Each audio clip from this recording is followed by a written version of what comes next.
दोस्तों, आज हम आपको एक ऐसी खबर बताने जा रहे हैं जिस पर हर भारतवासी को गर्व होगा। यह खबर न सिर्फ भारत के लिए एक बड़ी उपलब्धि है, बल्कि उन तमाम देशों के लिए एक करारा जवाब है जो हमेशा भारत को एक गरीब और पिछड़ा देश मानते रहे हैं। अमेरिका हो, यूरोप हो या फिर खाड़ी के अमीर देश, सभी इस खबर को सुनकर हैरान हैं और सोच में पड़ गए हैं कि भारत इतनी तेजी से कैसे आगे बढ़ रहा है। ये खबर हमारे उन भाइयों बहनों से जुड़ी है जो विदेशों में रहकर कड़ी मेहनत कर रहे हैं, जो वहां पसीना बहा रहे हैं, दिन रात काम करके एक एक पैसा जोड़ रहे हैं और उस पैसे को भारत भेज रहे हैं। और जब वही पैसा भारत आता है तो उसे कहा जाता है रेमिटेंस, यानी विदेशों में बसे भारतीयों द्वारा अपने घर, परिवार और देश को भेजा गया पैसा। और इसी रेमिटेंस के मामले में भारत ने वो कर दिखाया है जो आज तक कोई देश नहीं कर पाया। जी हां दोस्तों, भारत को वित्तीय वर्ष 2024-25 में कुल 135.46 बिलियन डॉलर का रेमिटेंस मिला है। इसे अगर आप भारतीय रुपए में समझना चाहें तो यह रकम होती है लगभग 11.54 लाख करोड़ रुपए। अब आप जरा सोचिए, यह रकम कितनी बड़ी है। इतना पैसा आज तक किसी भी देश को नहीं मिला और ये कोई एक साल का संयोग नहीं है। भारत लगातार कई सालों से रेमिटेंस के मामले में दुनिया का नंबर 1 देश बना हुआ है, लेकिन इस बार का जो आंकड़ा आया है उसने पुराने सारे रिकॉर्ड तोड़ दिए हैं। यह कोई मामूली खबर नहीं है, ये वो खबर है जो भारत की विदेश नीति की ताकत को, भारत के नागरिकों की मेहनत को और भारत के नाम की साख को पूरी दुनिया के सामने रख देती है। अब आप सोच रहे होंगे ये रेमिटेंस होता क्या है और इससे देश को क्या फायदा होता है।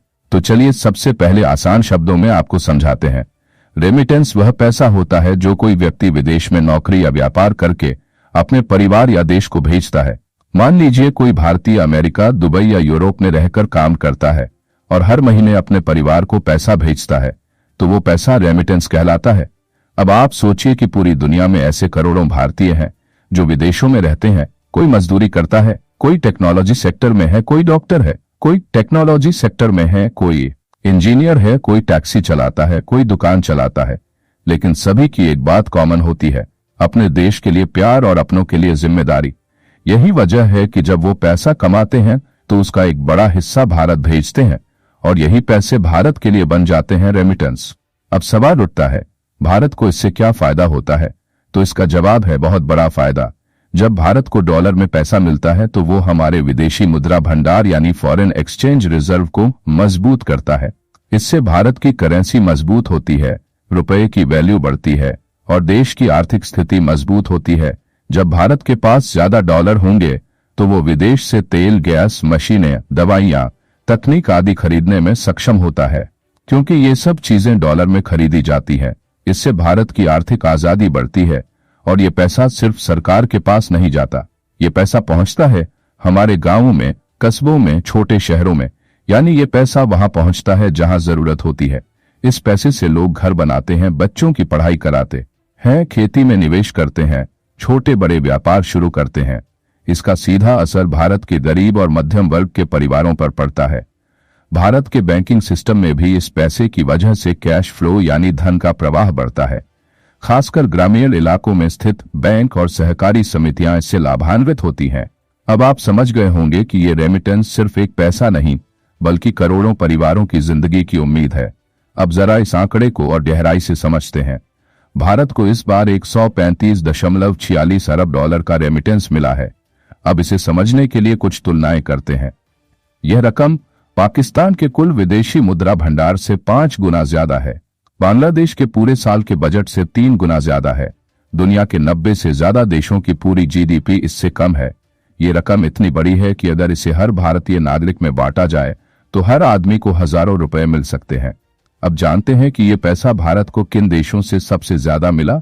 तो सबसे ज्यादा पैसा अमेरिका से आया, लगभग 27%, यानी करीब 36.5 अरब डॉलर। इसके बाद संयुक्त अरब अमीरात, सऊदी अरब, कतर, कुवैत, यूके, सिंगापुर और ऑस्ट्रेलिया जैसे देशों से भी बड़ी मात्रा में रेमिटेंस आया है। मतलब भारत के लोग पूरी दुनिया में मेहनत कर रहे हैं और वहां से कमाकर पैसा भारत भेज रहे हैं। अब जानिए कि भारत के बाद कौन कौन से देश हैं रेमिटेंस के मामले में। नंबर 2 पर है मैक्सिको, जिसे मिला है 68 अरब डॉलर। नंबर 3 पर है चीन, जिसे मिला है 50 अरब डॉलर।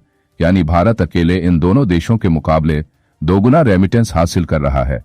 अब जरा सोचिए, इस खबर को देखकर कौन परेशान होगा? तो इसका जवाब है अमेरिका, खासकर अमेरिका के राष्ट्रपति डोनाल्ड ट्रंप और उनके समर्थक इस बात से काफी नाराज हैं। क्यों?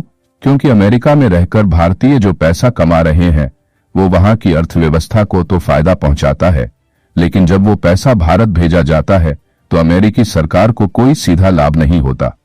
डोनाल्ड ट्रंप का कहना है कि अगर कोई व्यक्ति अमेरिका में रहकर कमाई करता है और वो पैसा किसी दूसरे देश भेजता है तो उस पर टैक्स लगना चाहिए। इसी सोच के तहत ट्रंप ने प्रस्ताव रखा कि विदेश भेजे जाने वाले पैसे पर 5% टैक्स लिया जाए।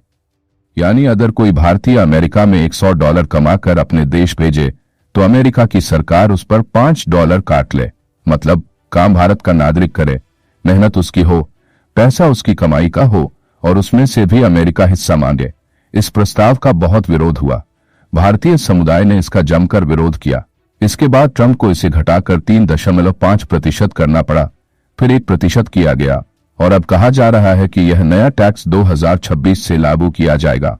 यानी अब अगर कोई भारतीय अमेरिका से $100 भेजेगा तो अमेरिका उसमें से $1 काट लेगा।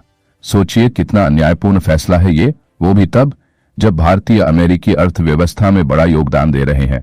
भारत को चाहिए कि वो अपने प्रवासी नागरिकों को और ज्यादा सुविधाएं दे, उन्हें निवेश के अवसर दे ताकि वो भारत में लौटकर अपना व्यापार शुरू करें। सरकार को उनके लिए स्कीमें लानी चाहिए ताकि वो अपने देश में निवेश करें। भारत को अपनी अर्थव्यवस्था को इतना मजबूत बनाना होगा कि किसी भी विदेशी टैक्स से भारत के नागरिकों को नुकसान न हो। इसमें शक नहीं कि भारत अब सिर्फ एक उभरता हुआ देश नहीं है, भारत अब एक ग्लोबल शक्ति बन चुका है, एक ऐसा देश जिसकी आवाज अब दुनिया सुनती है। और यह संभव हुआ है उन सभी प्रवासी भारतीयों की वजह से जिन्होंने दुनिया के हर कोने में भारत का नाम रोशन किया। उनकी मेहनत, त्याग और समर्पण को सलाम। इसलिए दोस्तों, अगर आप भी इस ऐतिहासिक उपलब्धि पर गर्व महसूस करते हैं तो इस वीडियो को जरूर लाइक करें, चैनल को सब्सक्राइब करें और कमेंट में जरूर लिखें भारत माता की जय। यही मौका है गर्व करने का, यही वक्त है दुनिया को दिखाने का कि भारत अब बदल चुका है और अब भारत किसी पर निर्भर नहीं। भारत किसी पर निर्भर नहीं, भारत अब आत्मनिर्भर है। जय हिंद, जय भारत।